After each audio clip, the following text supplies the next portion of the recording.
অত্যন্ত প্রতিদ্বন্দ্বিতাপূর্ণ হবে সেটিরই ধারাবাহিকতা অব্যাহত রেখে উভয় দলই খেলোয়াড়রা কিন্তু দারুণ ফুটবল শৈলী উপহার দিচ্ছেন।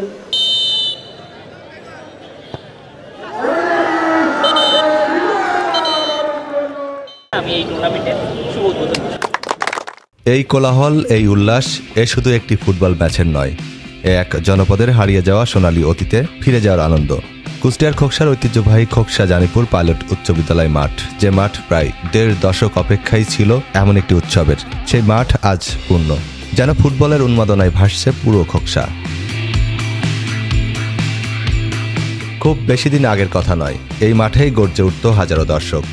১৫ থেকে ২০ বছর আগেও এখানে আয়োজন করা হতো জেলার অন্যতম সেরা সব ফুটবল টুর্নামেন্ট। শুধু স্থানীয় দল নয়, এই মাঠেই খেলে গেছেন জাতীয় দলের তারকা, এমনকি ভিনদেশি ফুটবলাররাও। মানুষ তখন টিকিট কেটেই খেলা দেখতে আসত। মাঠের ধারণ ক্ষমতার চেয়েও বেশি দর্শক সাক্ষী হতেন সেই সব জমজমাট লড়াইয়ের। সেই হারানো ঐতিহ্য ফিরিয়ে আনার শপথ নিয়েছে খোকসার ক্রীড়াপ্রেমীরা। আবারও সেই পুরনো আয়োজক ১৯৭৮ সালে প্রতিষ্ঠিত খোকসা যুব সংঘ ও পাঠাগার ফিরে এসেছে তাদের চিরচেনা আঙিনায়। তাদের উদ্যোগে এবার শুরু হলো উপজেলা ফুটবল টুর্নামেন্ট ২০২৫। দীর্ঘ অনেকটি বছর এই মাঠে খোকসা যুব সংঘকে কোনো খেলার কার্যক্রম, ঐতিহ্যবাহী আমাদের এই ক্লাবটাকে কোনো খেলার কার্যক্রম করতে দেয়নি। বিগত সময়ে আমরা সেই সুযোগটা আল্লাহ পাক আমাদের করে দিয়েছে। প্রথম আজকে উদ্বোধনী খেলার মাধ্যমে চুয়াডাঙ্গা এবং মিরপুর উপজেলার খেলা চলছে। উদ্বোধনী দিনেই মাঠ দেখেছে এক রুদ্ধশ্বাস ম্যাচ। টিম চুয়াডাঙ্গা জেলা মুখোমুখি হয় কুষ্টিয়ার মিরপুর একাদশের। উত্তেজনাপূর্ণ এই ম্যাচে শেষ হাসি হেসেছে চুয়াডাঙ্গা। তবে হারজিত ছাপিয়ে বড় হয়ে উঠেছে ফুটবলের প্রতি মানুষের এই বাঁধভাঙা ভালোবাসা। এই তো খুব মজা লাগতেছে, কারণ আছে না যে সময়টা কত আনন্দ পার হচ্ছে। এক সময় ছিল খেলা, কিন্তু খেলা বন্ধ হইলে আবার শুরু হচ্ছে। দেখতে চুয়াডাঙ্গার অনেক সুন্দর খেলা উপভোগ করতেছি, দুই দলই খুব সুন্দর খেলতেছে। দীর্ঘদিন খোকসা মাঠে খেলা হয় না, এর সুন্দর একটা পরিবেশে আবার শুরু হলো আজকে এই ফুটবল খেলা। দুই টিমই খুব ভালো খেলছে। আমরা এলাকা থেকে গ্রাম ধরে প্রায় খেলা দেখতে আসছি, সবাই খেলা দেখতে আসছি, খেলাটা অনেক উপভোগ করলাম। এবং আমি একজন শিক্ষক হিসেবে মনে করি যে এরকম খেলা যেন ধারাবাহিকতা অব্যাহত থাকে। শুধু একটি টুর্নামেন্টের উদ্বোধন নয়, এটি যেন খোকসার ক্রীড়া অঙ্গনের এক পুনর্জাগরণ।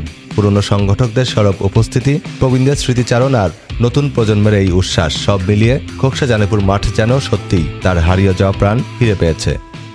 খোকসা যুব সংঘর সাধারণ সম্পাদক জনাব নাফিজ আহমেদ খান রাজু ভাইয়ের নেতৃত্বে ঐতিহ্যবাহী খোকসা মাঠে আবার খেলাধুলায় ভরে উঠবে।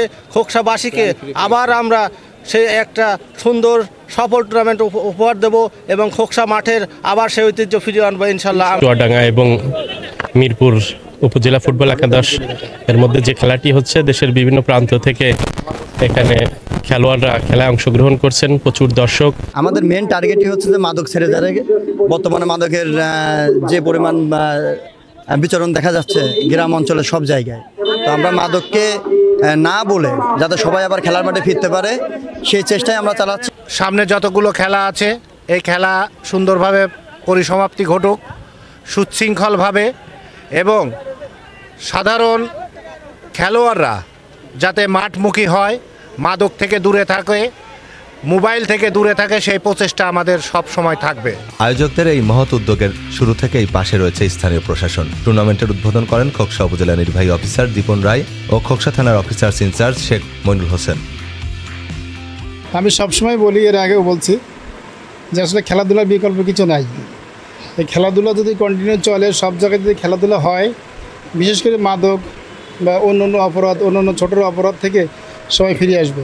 আমি আসলে উপজেলা নির্বাহী অফিসার হিসেবে দায়িত্ব নেওয়ার পর থেকেই এই খোকসা যুব সংঘের অনেক গল্প শুনেছি। তো এই মাঠে ছোটোখাটো অনেক ম্যাচ আমিও আয়োজন করেছি, কিন্তু যে গল্প শুনেছি সেই গল্পের সঙ্গে বাস্তবতার মিল যাতে দেখতে পাই, সেজন্য যুব সংঘের যারা সংশ্লিষ্ট আছেন সবার সঙ্গে আমরা বসেছি, বারবার বলেছি যে এরকম কিছু আয়োজন হোক। দিনের শেষে এই মাঠ থেকে দর্শকরা শুধু একটি ম্যাচের ফলাফল নয়, বরং এক রাশ ভালো লাগা আর পুরনো স্মৃতি নিয়ে ঘরে ফিরেছেন। তারা স্বপ্ন দেখছেন খোকসার এই মাঠ আবার নিয়মিত মুখরিত হবে দেশসেরা ফুটবলারদের পদচারণায়। আমি যেই মাঠটিতে দাঁড়িয়ে আছি এটি কুষ্টিয়ার খোকসার 125 বছর বয়সী খোকসা জানিপুর পাইলট উচ্চ বিদ্যালয় মাঠ প্রাঙ্গণ। এই মাঠে একসময় বড় বড় টুর্নামেন্টের আয়োজন করা হতো, দর্শক ধারণের জায়গা থাকতো না, এবং সেই খোকসার মাঠে দীর্ঘ 1.5 যুগ পরে আবারও সেই প্রাণচাঞ্চল্য ফিরেছে। এটি যেমন খোকসাবাসীর জন্য একটি অনন্য ভালো লাগার, ঠিক তেমনি তরুণ প্রজন্মকে আরও ক্রীড়ায় উজ্জীবিত করবে। মনিরুল ইসলাম, মোহনা সংবাদ, খোকসা, কুষ্টিয়া।